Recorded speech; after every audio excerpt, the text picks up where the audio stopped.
is better at politics than some people think. It is not much of an accolade, but it will do for the moment. Like James Callaghan in 1976, she is in a weak position, with no majority in Parliament and a deep ideological split in her cabinet. But like Callaghan, she forced her ministers, through attrition by meetings, to agree with the policy she started with. And not one resigned. I was told some weeks ago that Boris has given up, that he would try one last push, but that he felt Michael Gove had abandoned him again, so approved.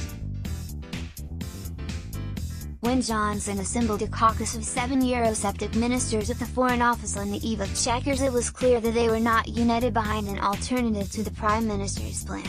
At Chequers, Gove was part of the Prime Minister's supportive chorus, having already made clear that he thinks the important thing is to get out of the EU and argue about the details later, so that was that.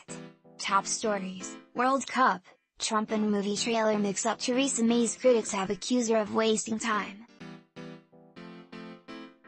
Every month that she allowed her cabinet divisions to run on was a month that couldn't be used to negotiate with the EU, but there is another interpretation, which is that she has used the delay to force her cabinet colleagues to come to terms with reality, while the EU will never make meaningful concessions until the last moment anyway.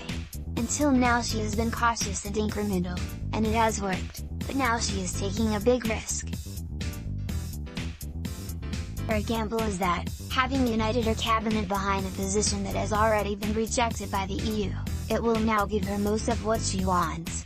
There are two big issues for the next stage of the negotiations. One is money, but that is probably always negotiable.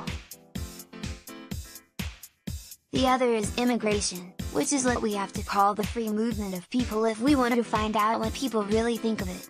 These are the two prices that the EU will demand for May's plan. Its position has always been that we are welcome to be part of the EU's single market, as Norway is and Switzerland kind of half is and half isn't, provided we pay a cash subscription and accept free movement.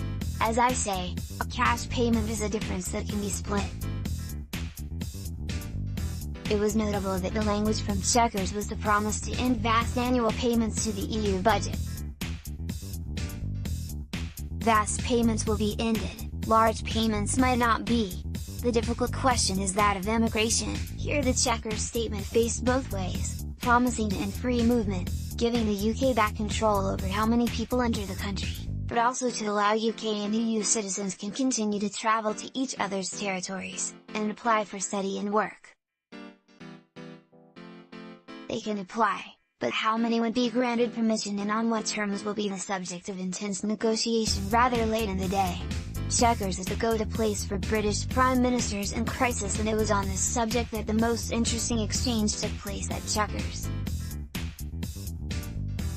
Sajid Javid, the Home Secretary, thought he obtained a guarantee from the Prime Minister that she would not be offering preferential rights to live and work here to EU citizens, according to Robert Peston, ITV's political editor.